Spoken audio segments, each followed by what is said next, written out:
Audrey Hepburn was a very elegant lady, a style icon throughout the 1950s and 1960s into the 1970s, and still today, for young people, middle-aged people, for grandma as well. She was already a star when I was born in 1957. So I grew up as a child with Audrey Hepburn, and I remember my parents enjoying her films, but also her fashion.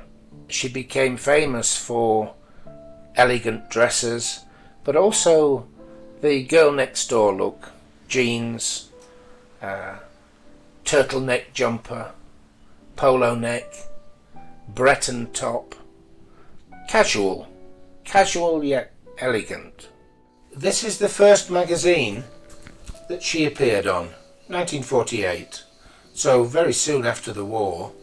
Of course she was involved in the war in the Netherlands. This is a very girl next door, flowery dress, lacy cap, little bit traditional, and definitely Audrey was traditional. She liked tartan, for example, and she often appeared in tartan clothes, especially wool. This is Royal Stuart, probably the most popular tartan. This is a bomber jacket. The bomber jacket originated in the 1950s and keeps coming back into fashion. Audrey liked pink. She often appeared in pink. This is pink wool, wool blend. This is another example. This is also very traditional. Audrey liked to wear traditional patterns, like Fair Isle patterns. She also liked houndstooth. Now, of course, houndstooth became very popular with the royal family. Just around the time of the Second World War, and actually just before.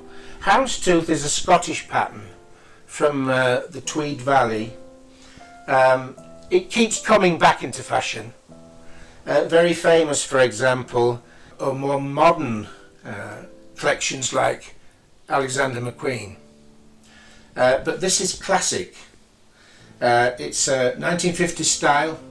Again, our model Laura will be showing this. You see it has a false underskirt to give it that volume. It's a full circle. She wore shirts, she wore dresses, and she wore trousers. Fitted trousers, high waist and hipsters at certain times.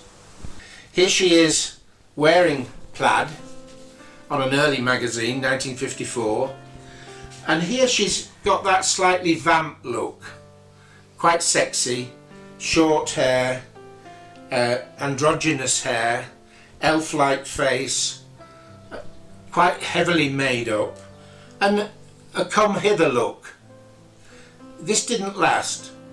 She resisted and pushed this away and became more famous for the sort of elegant princess in Roman Holiday, or even the girl next door in Gigi and Funny Face, where she also wore a lot of wool, especially black turtleneck. It became an absolute Audrey statement, as did the Breton top.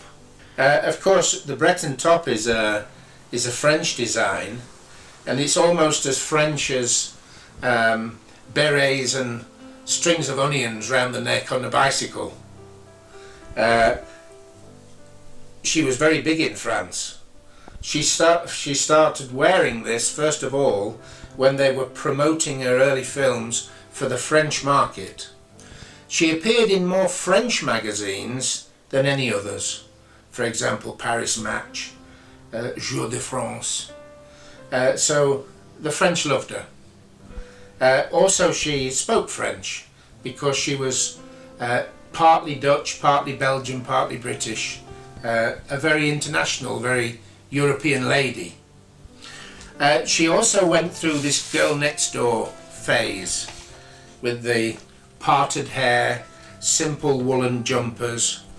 The sexy phase with the wearing a man's shirt or a man's coat, showing her legs. This is with the film Sabrina with Humphrey Bogart. This became a very famous picture.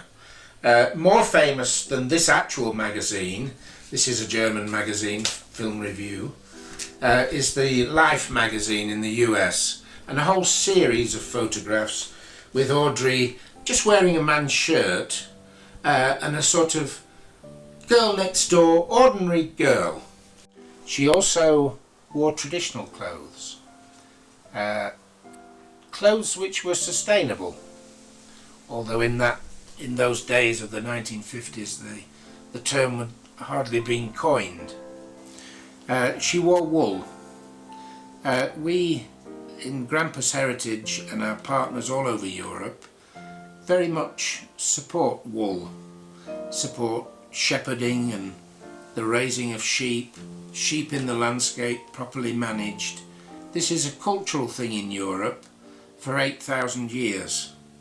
As we get fewer sheep in the landscape changes and we lose some sustainability, some biodiversity, and we also lose the product. We lose wool and replace it with synthetics. Wool has a low carbon footprint, and the photo shoot we do today is supporting wool. Of course, it's also about Audrey Hepburn, so it's not 100% about wool, but the wool part is important. So it's a great opportunity to promote sustainability, promote Audrey Hepburn as an icon and role model, and also promote our programs all over Europe to learn traditional skills, to learn about wool, to learn about things our grandmothers and grandfathers took for granted, but we're in danger of losing, like knitting, for example. How many young people would knit a wool suit like Granny used to do, or my mother used to do? Those knitted suits were very much Audrey. Maybe she didn't knit her own, but my mother certainly did. And for this pattern, she used to get the Birda magazine and get an Audrey Hepburn pattern. This is the sort of thing we want to show today.